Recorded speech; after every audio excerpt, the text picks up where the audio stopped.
అక్కడికి ఎక్స్పోర్ట్ చేయొచ్చు. ఇప్పుడు చైనా వాడు మన దగ్గర నుంచి పత్తి కొంటాడు, కొని అక్కడ దాన్ని అంతా ఏకుతాడు, ఏకి దాన్ని బంగ్లాదేశ్కి పంపిస్తాడు, బంగ్లాదేశ్లో బట్టలు తయారు చేసి అమెరికాకి పంపిస్తున్నాడు. ఇది ప్రాసెస్. ఇప్పుడు ఇండియాలోనే చేస్తున్నారు.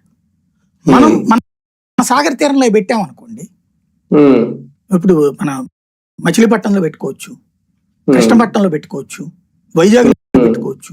బట్టల తయారీ పరిశ్రమలు ఉత్తరప్రదేశ్ వాళ్ళు అదే పెడుతున్నారు. వాళ్ళకి సముద్రం లేదు, అక్కడ నదులే ఉన్నాయి, కానీ వాడు బై రోడ్ ట్రాన్స్పోర్ట్ పెడతాడు. మనకేం రోగం? బట్టల తయారీ పరిశ్రమల వాళ్ళందరూ ఇక్కడ పెట్టుకోవచ్చు. మనం పెట్టిస్తే ఇక్కడి నుంచి ఎక్స్పోర్ట్ చేసేస్తాం కదా. మన దగ్గర కాటన్ పండుద్ది, మనం ప్రోత్సహిద్దాం కూడా మన కాటన్ రైతుని. ఇవన్నీ ఒకదానికొకటి లింక్ అయ్యి ఉన్నాయి.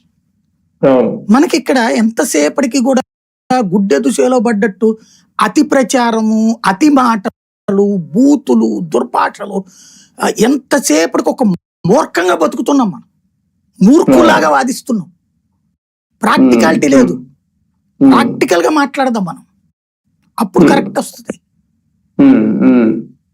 సార్, ఒకటి ఈ 18 నెలల్లో చాలా పర్యటనలే జరిగినాయి. సింగపూర్ వెళ్ళారు, దుబాయ్ వెళ్ళారు, మొన్న విశాఖలో అంతర్జాతీయ సదస్సులు పెట్టారు.